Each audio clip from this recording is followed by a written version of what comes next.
Itong mga medal na to, nakuha to ng mga anak ko sa kanilang pag-aaral. Simula ng elementary hanggang college. Talaga nagsikap sila na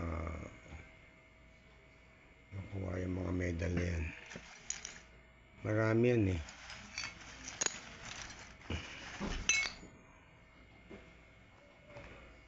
Ito sila. Yan.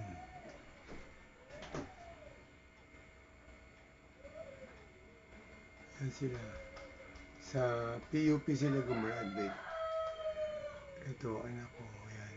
Nakakuha rin siya ang medal sa college niya. Ito yung pamilya ko.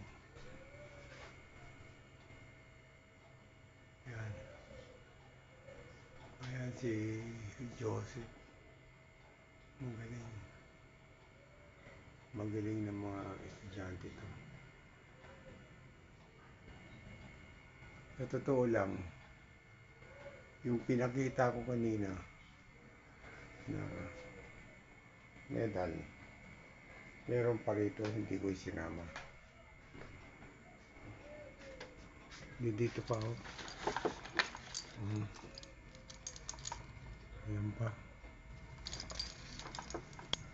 Yung iba nasa salas.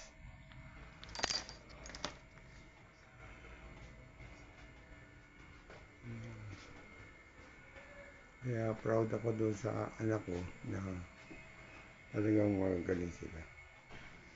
Sabi ko sa kanila, pag-aaral kayo maigi. Dahil yung sa pag-aaral nyo, dyan yung makukuha, makakamit ang iyong mga pangarap. Kung ano man ang mga pangarap nyo, makukuha nyo.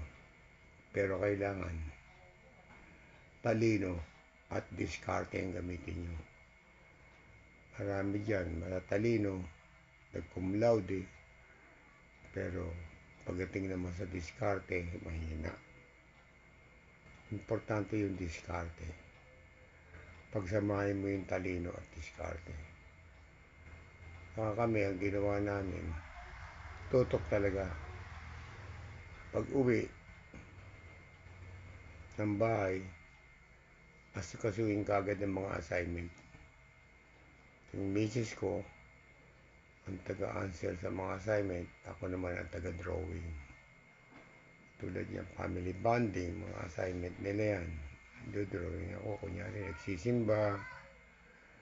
Mga anak kasi, mga pamilya, mga bata.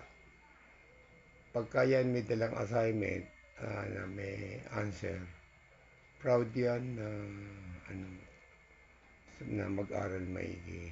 Pero kung wala mga assignment, lagi napapagalitan, wala. Mahina. Kailangan talaga ang magulang talaga suporta. Yung nanay nila, lagi nakabantay sa eskwela. Tingnan. Ayan sila. Ayun.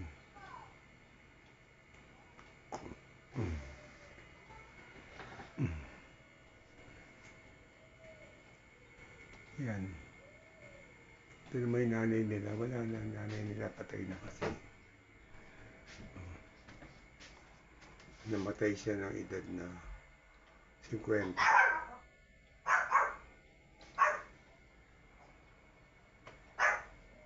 Pero nasa ano kami, nasa community church kami mga panahon na yan.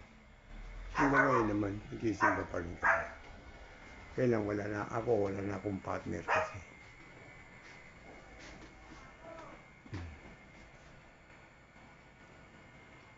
Hanggang doon lang may share ko.